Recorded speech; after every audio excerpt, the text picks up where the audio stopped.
Bueno, y a tercer trámite legislativo pasó la llamada agenda corta antidelincuencia tras ser votada este miércoles en el Senado. La iniciativa abarca dos áreas polémicas: las sanciones a las filtraciones en investigaciones judiciales y el polémico también control preventivo de identidad. Queremos conversar sobre estos temas con el senador del PPD, Felipe Arboe. Senador, ¿cómo está? Muy buenas tardes, gracias por este contacto. Buenas tardes, Matilde, gusto saludarla. Senador, usted votó a favor de estas dos indicaciones con el control preventivo de identidad y también por el tema de las filtraciones. ¿Es así? Voté a favor de casi las 30 medidas que contempla la agenda corta antidelincuencia, dentro de las cuales están estas dos que usted señala. Políticamente, votar al igual que la UDI y no como el resto de la nueva mayoría, ¿no lo complica?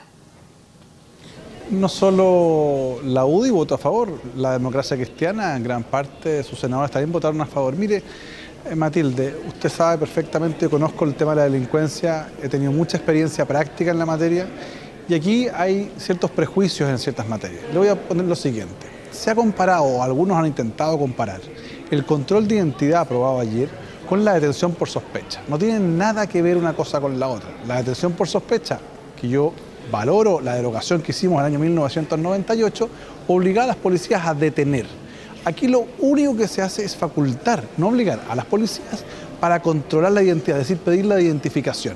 Y fíjese lo siguiente: hoy hay controles de identidad. Su canal ha dado muchas veces información respecto de operativos policiales de controles de identidad que terminan con 1.300 personas controladas, 200 detenidos, y eso usted revise la prensa y va a ver que incluso a la semana antepasada la policía anunció que había hecho un control de identidad masivo. Entonces, si hoy día es una realidad, la pregunta es: ¿tienen los ciudadanos derechos frente a ese control de identidad? Déjeme decirle que tienen muchos menos que los que aprobamos ayer.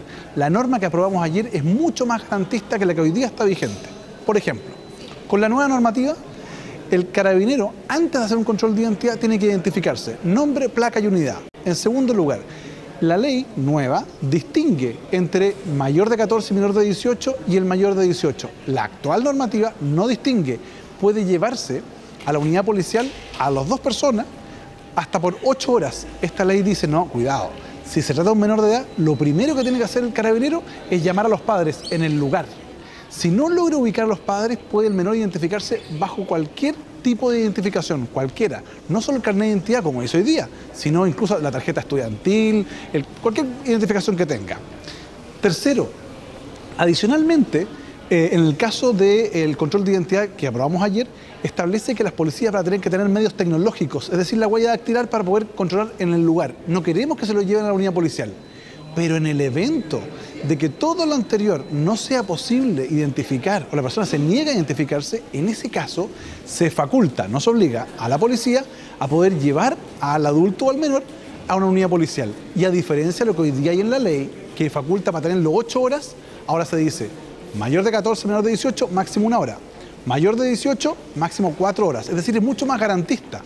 Y si alguno de los controlados, sea mayor de edad o menor de edad, da lo mismo, por alguna razón se siente abusado, discriminado, vejado en el control de identidad, o el policía no se identificó, hay un procedimiento de reclamo que hoy día en la ley vigente no existe. Adicionalmente, de las sanciones penales que puedan derivar de un delito que pueda cometer el funcionario policial, hay una sanción administrativa. Entonces, por ejemplo, el video que conocimos recientemente de esa carabinera que le dice un conjunto de palabras que son impropias a una inmigrante peruana, bueno, ahí se le podría sancionar incluso en la hoja de vida, lo cual afecta a la carrera. Y adicionalmente a lo anterior, hay un control civil que hoy día no existe. El Ministerio del Interior va a tener la estadística permanente y va a poder establecer política pública. Es decir, aquí lo que ha ocurrido es que más bien se ha dado un debate sobre la base del eslogan de que esto igual a la detención por sospecha. Nada que ver. Y es más, insisto, por eso que argumenté ayer, votar en contra de esta norma del control de identidad implica mantener el actual, que a mi juicio sí se ha prestado para muchos abusos.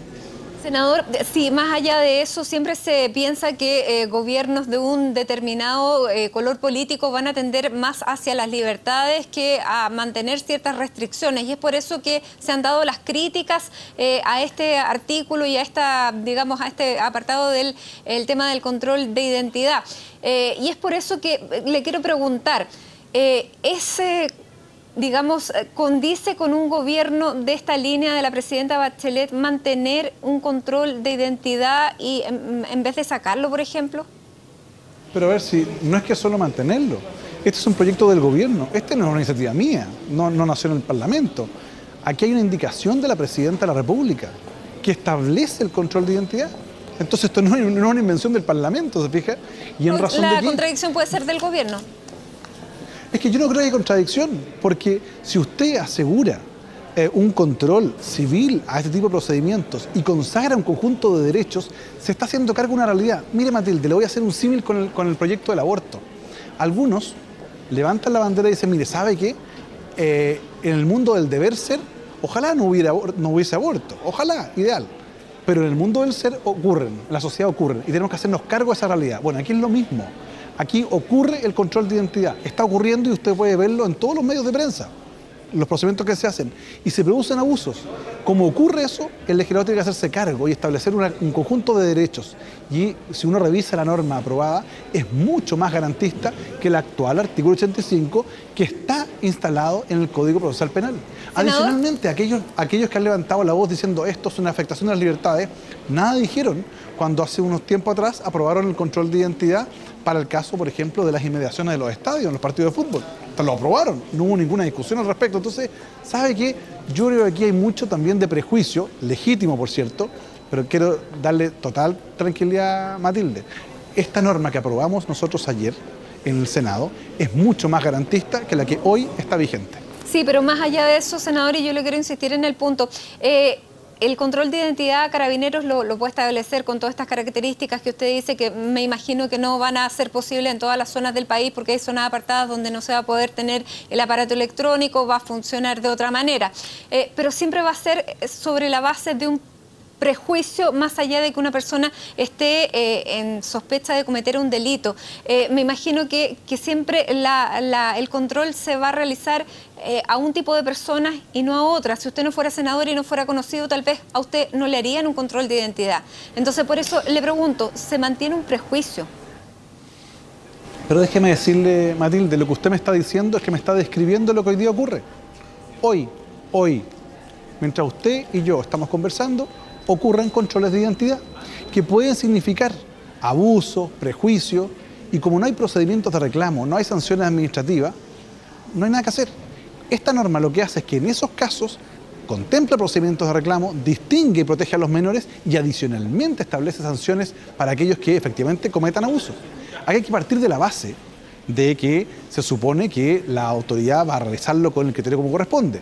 Si no ocurre, para eso está una norma que además no es una norma original. Esta norma fue copiada del derecho europeo, donde la autoridad policial debe enviar permanentemente, cada 6 meses, digamos, la información al Ministerio del Interior. ¿Para qué? Porque se van sacando estadísticas agregadas y se va a observar, por ejemplo, cuidado, están haciendo muchos controles de identidad, por ejemplo, a inmigrantes o a jóvenes o en este sector, este barrio, y se va a establecer política pública. Va a ser el gobierno el que a veces sabe, cuidado, cuando haga controles de identidad, vaya a focalizarse también en otros sectores. Es decir, va a haber un control civil, situación que hasta el día de hoy no ocurre. Senador, ¿y cuál, si existe hasta el minuto, cuál ha sido el resultado de este control de identidad como para que fuera necesario mantenerlo y mantenerlo con medidas más garantistas? Mire, ayer, por ejemplo, yo en la intervención de la sala exhibí un documento oficial de Carabineros de Chile, donde el día 5 y 6 de febrero del año 2016 hicieron un control masivo.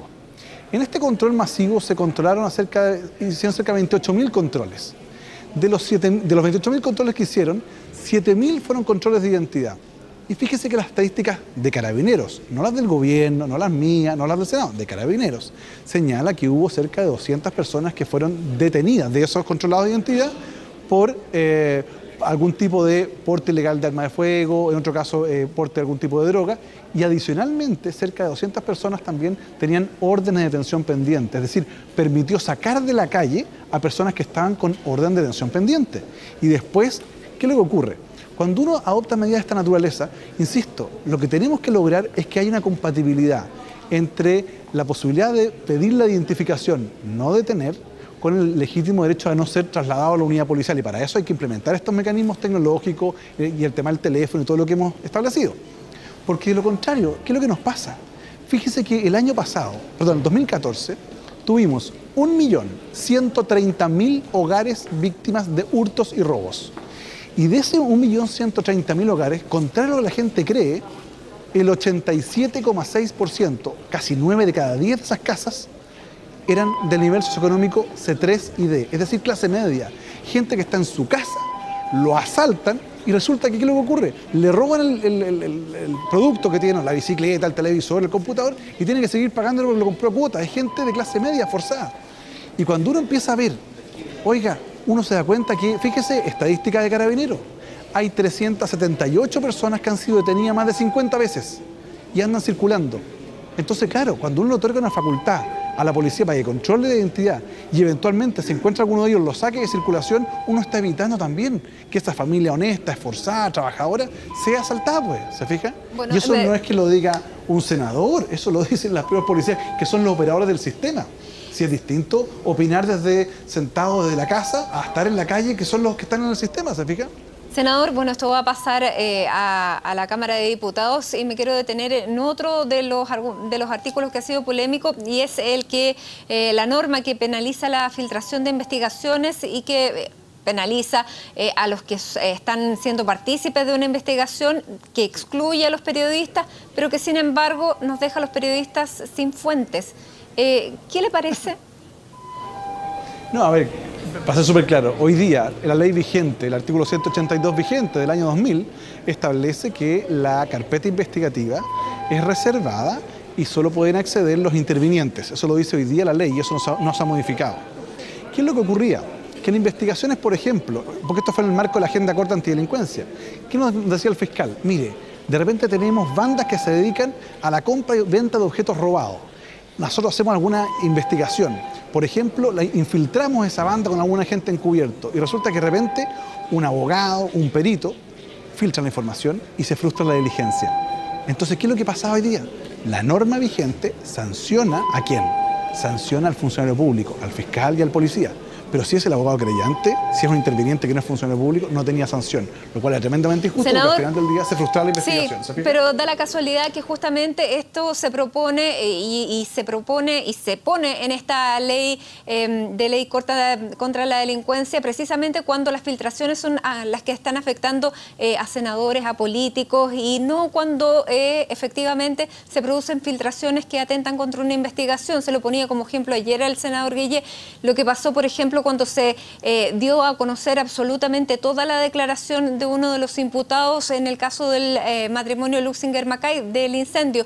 Se dio a conocer absolutamente toda la descripción, sin embargo ahí no apareció nadie reclamando de una filtración, sino que se aparece reclamando cuando son los políticos los que están involucrados y ahí se llama a pedir que se llame y se respete la presunción de inocencia y muchísimas cosas. Por eso que despierta al menos la suspicacia y es parte también de las críticas de que efectivamente en este momento ustedes hayan legislado en este sentido, no en otros, justamente cuando la ciudadanía lo que más pide es transparencia.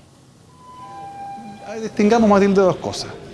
Primero, aquí no hay ninguna afectación de la transparencia porque es la norma vigente en su conjunto. Aquí lo único que se ha hecho a petición, ojo, no del Senado, de la Fiscalía, a petición del señor Fiscal Nacional, para resguardar el éxito de las diligencias investigativas, una norma en esta materia. Esto se discutió cuando del Fiscal Nacional, pero no de los fiscales. Perdóneme, Matilde, pero el fiscal nacional es quien representa al Ministerio Público, la Asociación de Fiscales representa en la lógica de los funcionarios y los invitamos para discutir la carrera funcionaria, pero institucionalmente lo que corresponde es relacionarse con quién es el jefe del servicio según lo que dice la Constitución y ese es el fiscal nacional y es lo que corresponde. Yo no me imagino que un canal de televisión fije la línea editorial negociando con el sindicato de trabajadores, son funciones distintas, ¿se fija? Entonces, ¿cuál es el punto? Es que el Ministerio Público planteó esa petición en función de que la experiencia que estaba dando era efectivamente que se estaban frustrando diligencias. Y esto es un tema que viene hace mucho rato, que se ha discutido. Se discutió también en el marco de la ley de fortalecimiento del Ministerio Público y ahí entonces el fiscal nacional dijo, cuidado, porque hoy día la ley sanciona a los fiscales. De hecho, hay investigaciones en curso por filtraciones de fiscales. Pero el problema está, dijo, no, que no siempre los que filtran son los fiscales o los funcionarios, sino muchas veces son terceros intervinientes en el proceso. Entonces dijo, el fiscal nacional, no me parece justo que se sancione solo a los fiscales y funcionarios públicos, policías, y no a los terceros intervinientes. Y eso es lo que recogió el Senado de una indicación pedida por la Fiscalía y patrocinada por el gobierno. ¿Y le parece justo que uno entreviste a una víctima y que la víctima pase a cometer un delito si entrega información? No necesariamente, porque la víctima puede señalar lo que ella señaló en el proceso. Aquí estamos hablando de la carpeta investigativa y cuando esa declaración vaya a frustrar una diligencia. Y obviamente si la víctima, o al igual que el fiscal, relata lo que está realizando, no tiene ningún tipo de implicancia desde el punto de vista de la afectación de la investigación. Recuerde siempre, aquí lo que se sanciona son aquellas filtraciones de terceros que no son intervinientes o bien cuando éstas afectan el éxito de la investigación. Ese es el punto, ¿se fija? Que es, insisto, el objetivo que ha tenido en vista el fiscal nacional para pedir esa modificación. Senador, hoy día acaba de aparecer el ministro vocero de gobierno, Marcelo Díaz, acaba de decir que no descarta el gobierno que se modifique esta norma que está penalizando la filtración de investigaciones. ¿Qué le parecería a usted que les modificaran lo que aprobaron ayer en el Senado? Bueno, me parece, mire, si el ministro vocero dice eso, sería bueno que conversara al interior del gobierno, porque el ministro Burgos dijo otra cosa y la ministra de Justicia dijo otra. Entonces, ¿sabe qué? Si el ministro vocero dice algo así, bueno, tendrán que ordenarse entre ellos. Pero fíjese que desde el punto de vista del carácter jurídico es una norma adecuada porque protege el éxito de las investigaciones. Yo no quiero que cuando los fiscales que están arriesgando sus vidas en procedimientos complejos como narcotráfico, lavado de activos u otros, cuando tengan a personas, agentes infiltrados en operaciones, se frustren producto de la irresponsabilidad de algunos intervinientes en el proceso. Y eso lo ha pedido el fiscal y lo que corresponde es que si nosotros le damos a los fiscales una labor difícil, como es perseguir los delitos en este país, lo que tenemos que hacer entonces es acceder a las peticiones que ellos tienen para tener mayor cobertura y mayor seguridad y no que se frustren las investigaciones y terminen con narcotraficantes libres. Senador, y la última pregunta, ¿cuántas efectivamente filtraciones han afectado la investigación de casos como los que usted menciona y cuántas son las que se refieren a casos de políticos vinculados con financiamiento irregular de la política? Porque me parece que ese es el punto.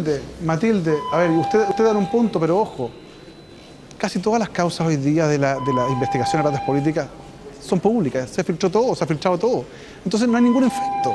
Si el punto es otro, es respecto a aquellas causas que efectivamente son más complejas. En el caso de la evidencia de la ¿cuántas veces se han filtrado esos casos? O sea, bueno, hay muchas. De hecho, para que el fiscal nacional nos proponga una modificación es porque ellos consideran que ha sido muchas las causas. Yo por lo menos he tenido conocimiento a lo menos de 5 o 6 causas que me han comentado los propios fiscales, pero déjeme decirle, para que el fiscal nacional llegue a plantear como política pública incorporar una norma como esta es porque efectivamente ellos consideran que la experiencia de los fiscales territoriales es compleja y se les frustran sus investigaciones cuando se les filtra la información. E insisto, en causas muy delicadas donde muchas veces se arriesga la vida de funcionarios policiales o incluso de fiscales. Muy bien, senador, ahora usted tiene que pasar a votar el tema de la reforma laboral. Así que lo liberamos. Allá voy a estar. Muchísimas gracias por este tiempo con CNN Chile. Que esté muy bien. Buenas tardes. Gracias. Buenas tardes. Que esté muy bien, Matilde.